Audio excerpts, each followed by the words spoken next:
चलिए, आज हमको जिस हिस्से पर बात करना है वो है कौन सा, आर्थिक नियोजन या इकोनॉमिक प्लानिंग। कुछ पॉइंट्स हम बना के चलेंगे जिस मुद्दों पर हमको बात करना है।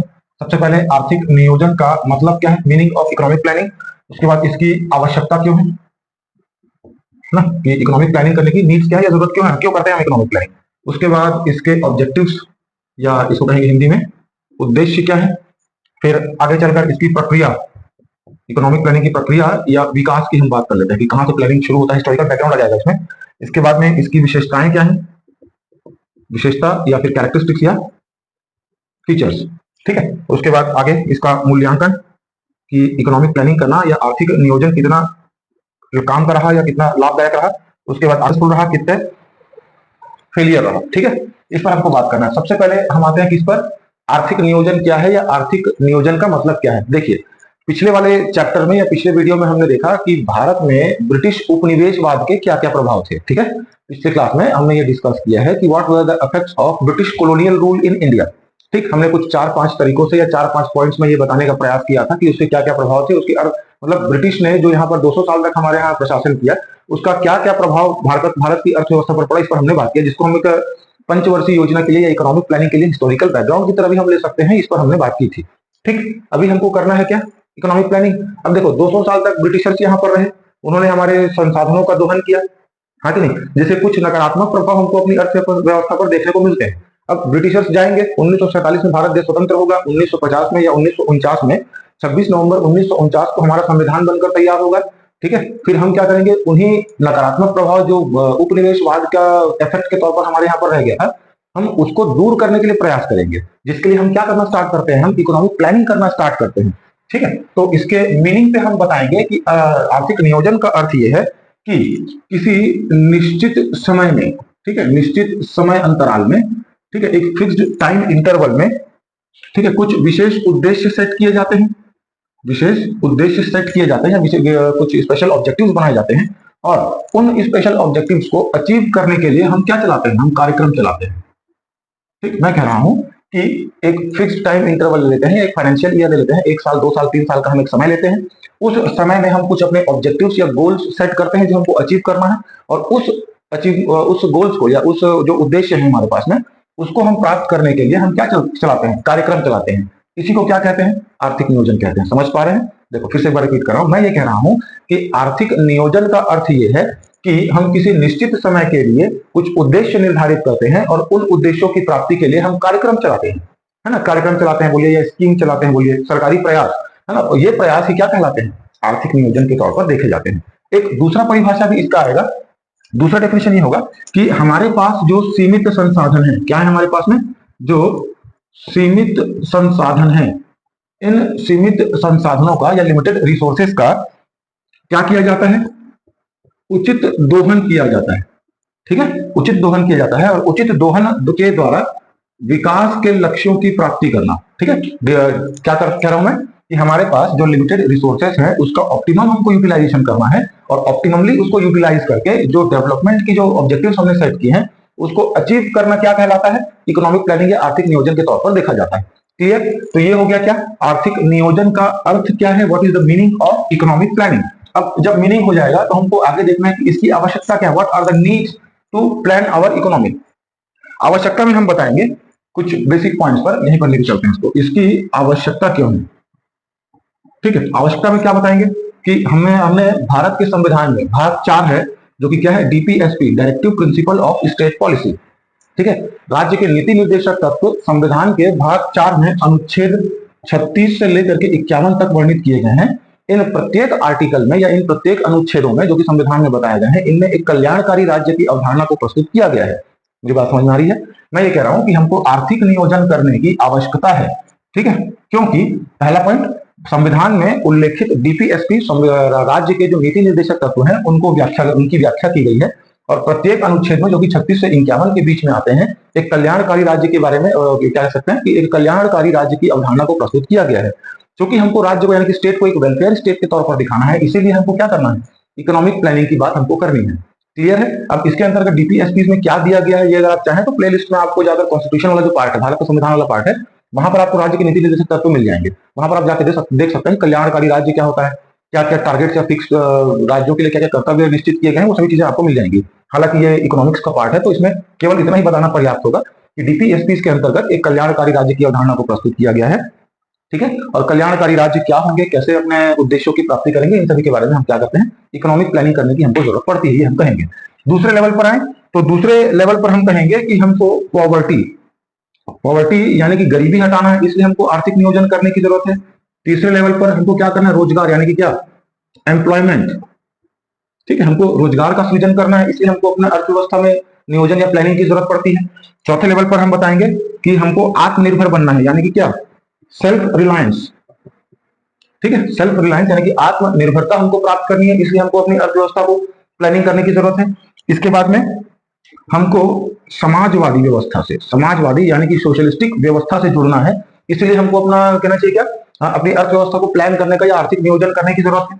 छठवें लेवल पर हम ये कहेंगे कि हमें अपनी अधोसंरचना विकास यानी कि क्या, इंफ्रास्ट्रक्चर डेवलपमेंट। इंफ्रास्ट्रक्चर डेवलपमेंट मतलब क्या, स्कूल्स, हॉस्पिटल्स, रोड्स, ब्रिजेस, समझ पा रहे हैं, इन सभी का विकास करना है। और इन सभी का विकास तभी किया जा सकता है जब अर्थव्यवस्था को या इकोनॉमी को सही तरीके से प्लानिंग किया जाए। क्लियर, तो ये आवश्यकता क्यों है, ये समझ में आया। एक बार रिवाइज कर लेते हैं। हमको अपनी अर्थव्यवस्था को योजनागत तरीके से नियोजित करने की जरूरत है, क्योंकि हमको डीपीएसपी जो संविधान में नीति निर्देशक तत्व उल्लेखित किए गए हैं उनको लागू करना जरूरी है। गरीबी हटाना है, रोजगार सृजन करना है, आत्मनिर्भरता के उद्देश्य की प्राप्ति करनी है, समाजवादी व्यवस्था देश में लेके आना है। तो समाजवादी या सोशलिस्टिक क्या है, तो ये जो इकोनॉमिक्स का जो बेसिक्स वाला वीडियो है वहां पर मैंने इसको डिटेल में डिस्कस किया, यहाँ पर मैं इसको डिस्कस नहीं कर सकता। ठीक है, फिर आगे क्या होगा, इंफ्रास्ट्रक्चर डेवलपमेंट यानी कि अधोसंरचना का विकास करना है। हम बताएंगे कि ये 6 पॉइंट है जिसके लिए हमको क्या जरूरत है, अपनी अर्थव्यवस्था को योजनागत तरीके से नियोजित करने की आवश्यकता है। ठीक, तो ये आवश्यकता हो गया। आवश्यकता के बाद में इसके ऑब्जेक्टिव्स या उद्देश्य क्या होंगे, तो उद्देश्य या ऑब्जेक्टिव्स में हम बताएंगे कि अर्थव्यवस्था के कुछ गोल्स निर्धारित किए जाते हैं, इसको लिख लेंगे यहाँ पर क्या, ऑब्जेक्टिव्स। ऑब्जेक्टिव्स को हम 3 तरीके से हम क्लासिफाई करेंगे। कुछ ऑब्जेक्टिव्स या कुछ उद्देश्य हमारे होंगे कौन से वाले, एक होंगे आर्थिक उद्देश्य या इसको कहिए इकोनॉमिक, ठीक है, राजनैतिक यानी कि कौन से, पॉलिटिकल, और एक होगा कौन सा, सामाजिक। सामाजिक इसे हम कहेंगे क्या, सोशल ऑब्जेक्टिव्स। ठीक है, हमने ऑब्जेक्टिव्स को या आर्थिक नियोजन करने के उद्देश्य क्या होंगे, इसको 3 कैटेगरी में हम पढ़ेंगे। कुछ आर्थिक उद्देश्य होंगे, कुछ राजनीतिक उद्देश्य होंगे और कुछ सामाजिक उद्देश्य होंगे। ठीक है, आर्थिक उद्देश्यों में क्या आएगा, हमको इकोनॉमिक प्लानिंग करने की जरूरत है, या उसके उद्देश्य में, आर्थिक उद्देश्य में आएंगे क्या, कि हमको संतुलित विकास करना है। क्या करना है, संतुलित विकास करना है, बैलेंस्ड डेवलपमेंट कह सकते हैं इसको। उसके बाद हमको रोजगार का सृजन करना है, एम्प्लॉयमेंट हमको चाहिए। उसके बाद में हमको इकोनॉमिक सिक्योरिटी यानी कि क्या, आर्थिक सुरक्षा सुनिश्चित करनी है। ठीक, आर्थिक सुरक्षा हमको सुनिश्चित करनी है। इसके बाद हम कहेंगे कि क्या, प्रति व्यक्ति आय, पर कैपिटा इनकम हमको क्या करना है, बढ़ाना है। उसके बाद में डिस्पैरिटी, ठीक है, डिस्पैरिटी यानी कि जो असमानता है समाज में, अमीर गरीब ऊंचा नीचा का जो असमानता है उसी को हम क्या कहते हैं, डिस्पैरिटी, सामाजिक असमानता को हमको क्या करना है, समाप्त करना है। इसके अलावा आखिरी लेवल पर हम क्या कहेंगे, पॉवर्टी।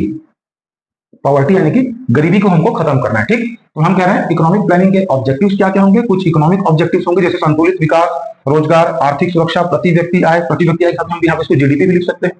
ठीक है, प्रति व्यक्ति आय, जीडीपी हमको बढ़ाना है। समाज में जो असमानता व्याप्त है या इकोनॉमिक डिस्पैरिटी है उसको हमको खत्म करना है। उसके बाद क्या, पॉवर्टी यानी कि गरीबी हमको हटाना है। तो ये कुछ पॉइंट्स हो जाएंगे जो कि इकोनॉमिक ऑब्जेक्टिव्स के बारे में कहेंगे। ठीक है, इसके बाद आगे चले तो अगले लेवल पर कौन सा जाएगा, कुछ राजनीतिक उद्देश्य होंगे।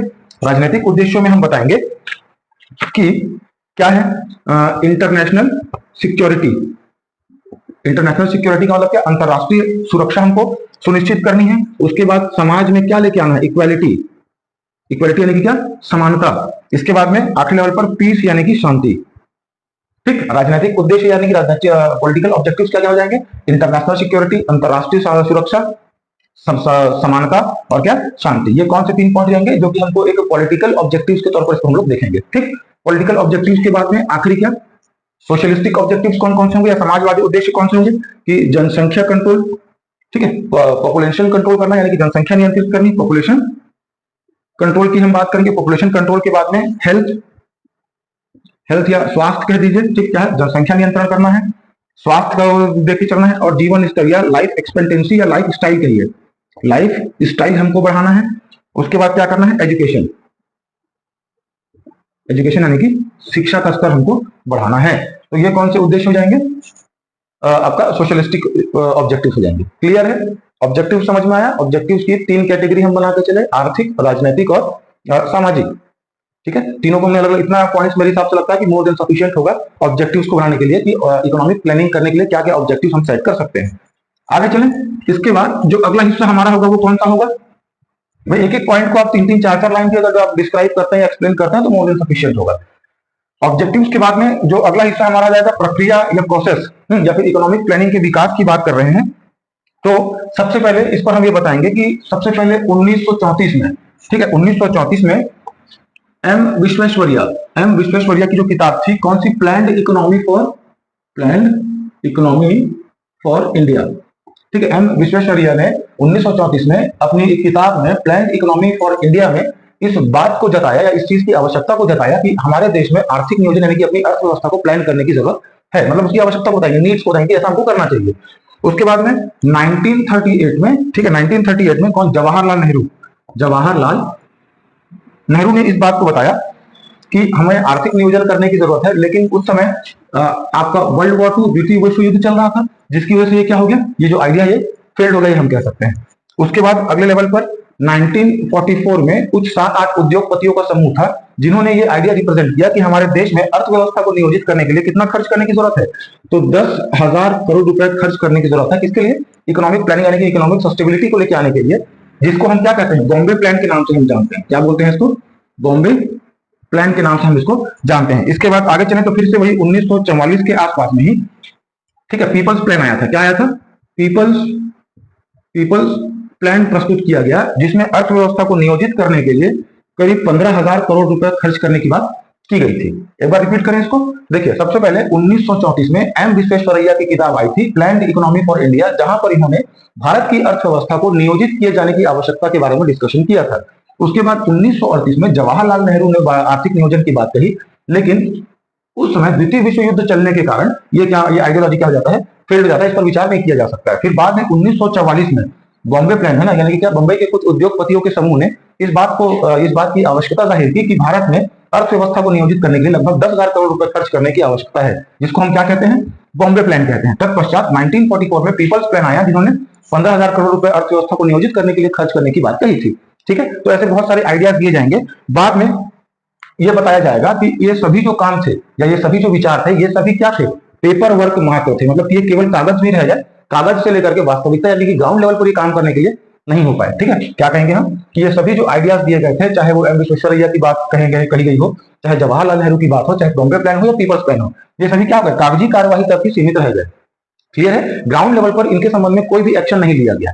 बाद में आप बताएंगे कि यूएसएसआर जो अभी का रशिया है, यहां से प्रेरित होकर, कहां से प्रेरित होकर? रशिया यानी कि यूएसएसआर से प्रेरित होकर के 15 मार्च 1950 को, ये डेट याद रखेंगे, ये डेट पूछा जाता है। यूएसएसआर से प्रेरित होकर के 15 मार्च 1950 में एक संस्था बनाई जाएगी, जिसको क्या कहा जाएगा? प्लानिंग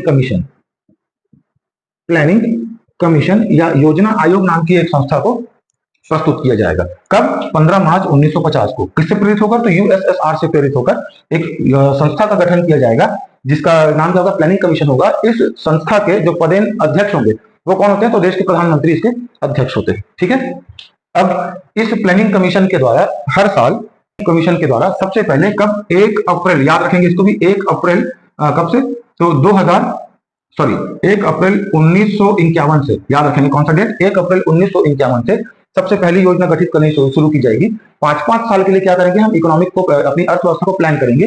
इसीलिए इस प्लानिंग कमीशन में जो योजनाएं चलाई गई उनको पंचवर्षीय योजना के नाम से हम जानते हैं। एक बार फिर से रिपीट करें, मैं ये कह रहा हूं कि इकोनॉमिक प्लान करने का जो विकास है या जो पृष्ठभूमि है वो 1934 से चालू होता है। 1934 में एम विश्वेश्वरैया ने अपनी किताब प्लान्ड इकोनॉमी फॉर इंडिया में आर्थिक नियोजन की आवश्यकता को दर्शाया था। उसके बाद 1938 में जवाहरलाल नेहरू ने भी आर्थिक नियोजन की बात कही थी, लेकिन द्वितीय विश्व युद्ध चलने के कारण ये जो इनका आइडिया था वो फेल्ड हो गया था। बाद में 1944 में बॉम्बे प्लान प्रस्तुत किया गया था कुछ 7-8 उद्योगपतियों द्वारा मुंबई के, जिन्होंने ये कहा कि हमारे अर्थव्यवस्था को नियोजित करने के लिए हमको लगभग 10,000 करोड़ रुपए खर्च करने की आवश्यकता है। बाद में वही 1944 में ही पीपल्स प्लान आया, जिन्होंने इससे कुछ ज्यादा 15,000 करोड़ रुपए खर्च करने की बात कही थी। लेकिन ये सभी हम बताएंगे कि केवल कागजी कार्यवाही तक ही सीमित रह गए, इनको ग्राउंड लेवल पर इन पर कोई एक्शन नहीं लिया गया। बाद में यूएसएसआर से यानी कि रशिया से, उस समय के रशिया से है ना, प्रेरित होकर के 15 मार्च 1950 को एक संस्था बनाई गई जिसका नाम प्लानिंग कमीशन था। इस प्लानिंग कमीशन के अध्यक्ष के तौर पर प्रधानमंत्री होते हैं। इस प्लानिंग कमीशन यानी कि योजना आयोग ने 1 अप्रैल 1951 से अपनी योजनाएं प्रस्तुत करनी शुरू की। प्रत्येक योजनाएं 5 साल के लिए बनाई जाती थी, यानी कि भारत की अर्थव्यवस्था को 5 साल के लिए प्लान किया जाता था। इसे इसलिए इसे पंचवर्षीय योजना यानी कि 5 ईयर प्लान के नाम पर भी जाना जाता है। कुल मिलाकर टोटल 12 5 ईयर प्लान प्रस्तुत किए गए थे, जो कि 1 अप्रैल 1900, भाई देखो हमारे यहाँ पर फाइनेंशियल ईयर कब से स्टार्ट होता है? 1 अप्रैल से लेकर 31 मार्च तक एक वित्तीय वर्ष होता है हमारे यहाँ पर, होता है कि नहीं होता है? तो 1 अप्रैल 1951 से लेकर के 2017 तक, ठीक है, हालांकि ये 2017 तक नहीं चलता है, 2014 में सरकार बदलती है, नरेंद्र मोदी आते हैं और 2014 में इसको बंद करके नीति आयोग लेके आएंगे, है ना, जिसको इंडियन इकोनॉमी का थिंक टैंक कहा जाता है। उस पर हम आगे बात करेंगे। हम कह रहे हैं कि 1 अप्रैल 1951 में सबसे पहली पंचवर्षीय योजना प्रस्तुत की गई थी।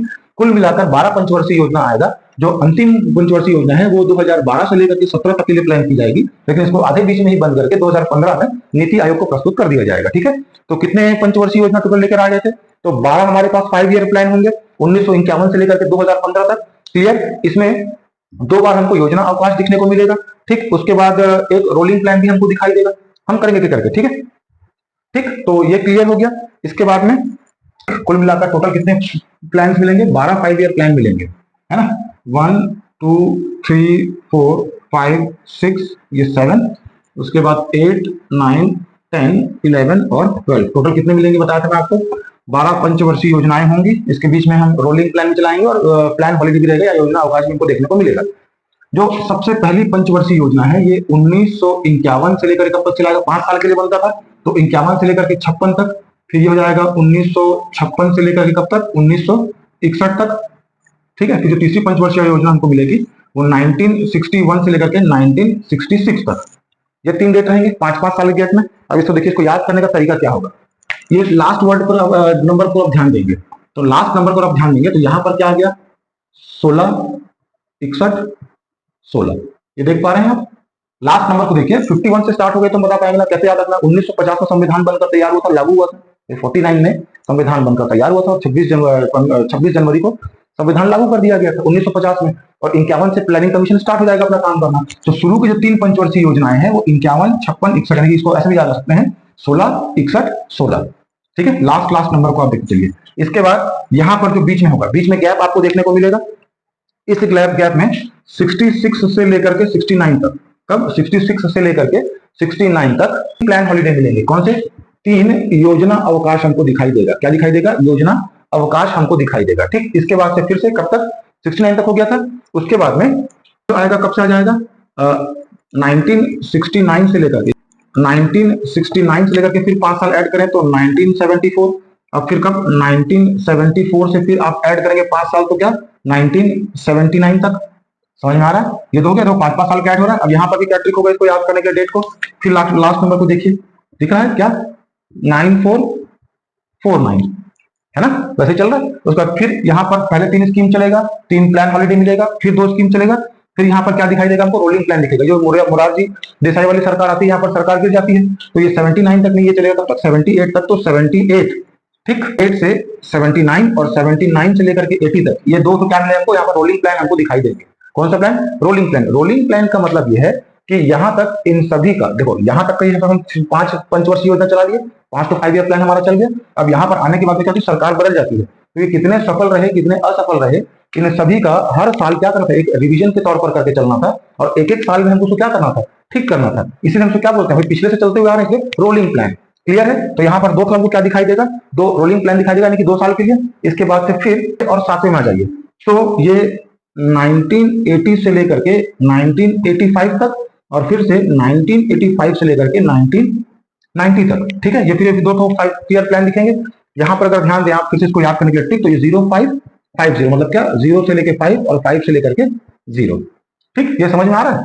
16 61 16, फिर क्या? 3 हमको योजना क्या दिखाई देगा। ठीक है, उसके बाद 16 61 16 94 49 05 50। ठीक है ना, ऐसे आराम से हो जाएगा ये।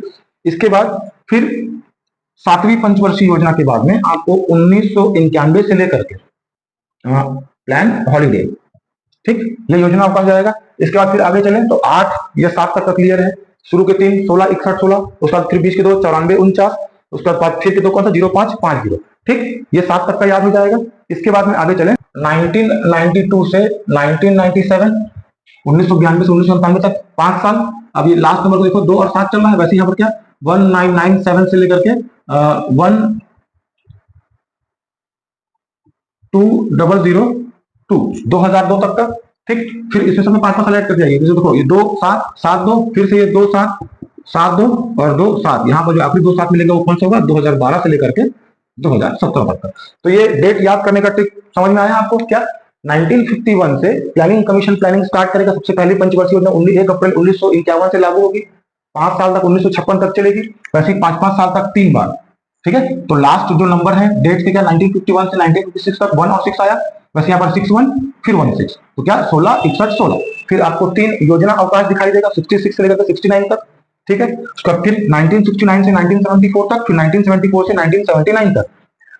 ठीक है, लेकिन ये 1970 तक 79 तक नहीं, जो 5वीं नंबर की जो पंचवर्षीय योजना थी ये केवल कितने साल चली थी? 4 साल ही चली थी। 5वें साल में सरकार बदल गई थी, तो आने वाली सरकार ने इसको बंद करके कौन सा प्लान चलाया? 2 रोलिंग प्लान चलाएंगे। ठीक, तो 16 61 16 94 49 05 50, फिर से आपको योजना अवकाश दिखाई देखने को मिलेगा। फिर 1992 से लेकर के 2017 तक लगातार कौन से 1 2 3 4 5 पंचवर्षीय योजना दिखाई देंगी आपको।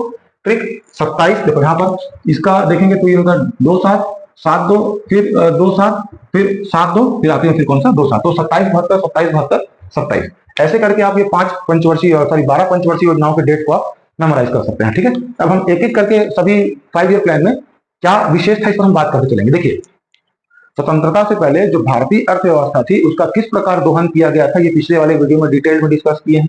उन्हीं समस्याओं को दूर करने के लिए हम योजना आयोग लेके आएंगे और पूरे के पूरे 12 पंचवर्षीय योजनाओं में वही चीज आपको बार बार दिखाई देगी कि गरीबी हटाना है, शिक्षा लेके आना है, महिला विकास करना है, महिलाओं का विकास करना है।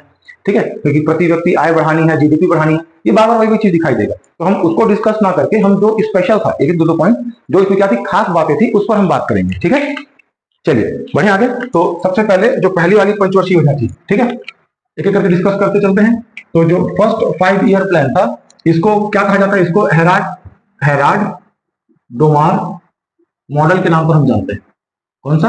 हेराल्ड डोमार मॉडल के नाम पर हम जानते हैं। इसमें पहली वाली पंचवर्षीय योजना में 2 लक्ष्य आपको दिखाई देंगे, या फिर कह सकते हैं कि कृषि और सिंचाई। ठीक, ये मेन ऑब्जेक्टिव्स होंगे कौन से वाले प्लान का? पहले वाले 5 ईयर प्लान का क्या होगा? कृषि और सिंचाई। ठीक है, इसमें कृषि के लिए मतलब कृषि में उत्पादकता बढ़ाना, कृषि में नियोजन बढ़ाना, साथ में कृषि को ही बढ़ाने के लिए बहुत सारे बड़े बड़े डैम्स यानी कि सिंचाई परियोजनाओं का निर्माण किया जाएगा। इसमें पहले वाली पंचवर्षीय योजना में पहले वाला जो 5 ईयर प्लान था उसको हेराल्ड डोमार मॉडल के नाम से हम जानते हैं, जिसका मुख्य लक्ष्य रखा गया था कृषि और सिंचाई। ठीक है ना भाई, बाकी चीजें मिलेंगी, गरीबी हटाना है, उद्योगों का विकास, वो सब जगह मिलेगा, तो वो सभी 5 ईयर प्लान में वही टारगेट होते हैं। हम बात कर रहे हैं कि हर चीज में एक एक विशेष एक स्पेशल क्या था। बाकी चीजें आप लिख सकते हैं, गरीबी हटाना है, रोजगार लाना है, शिक्षा बढ़ाना है, प्रति व्यक्ति आय बढ़ाना है, सब में आप गाना गा सकते हैं। ठीक है, तो ये पहला नंबर का हो गया। सेकंड नंबर की जो 5 ईयर प्लान हो गया द्वितीय पंचवर्षीय योजना में, इसे महाल नोबिस किस मॉडल के नाम जाना जाता है? महाल नोबिस मॉडल के नाम से जाना जाता है। इसमें प्रमुख तौर पर इंडस्ट्री यानी कि उद्योगों का विकास किया गया था, जिसके अंतर्गत भिलाई स्टील प्लांट, दुर्गापुर और कौन सा राउरकेला, ये सभी उद्योग क्या किए गए थे? स्थापित किए गए थे। कौन से पंचवर्षीय योजना के अंतर्गत? तो द्वितीय पंचवर्षीय योजना के अंतर्गत, यानी कि सेकंड 5 ईयर प्लान को महाल नोबिस मॉडल के नाम से जाना जाता है। इसमें मुख्य केंद्र पर उद्योगों को रखा गया था। इसी पंचवर्षीय योजना के अंतर्गत भिलाई स्टील प्लांट, दुर्गापुर, राउरकेला का स्थापित किया गया था। इसके साथ में एक संस्था जो लाइफ इंश्योरेंस कंपनी है LIC, उसकी भी स्थापना इसी द्वितीय पंचवर्षीय योजना के दौरान किया गया था। आगे बढ़े तो आगे चलते किस पर? थर्ड 5 ईयर प्लान पर। तो थर्ड 5 ईयर प्लान में प्लान की तरफ चलें तो थर्ड 5 ईयर प्लान को सुखोई चक्रवर्ती, क्या कहते हैं इसको? सुखोई चक्रवर्ती, या इसको गाडगिल,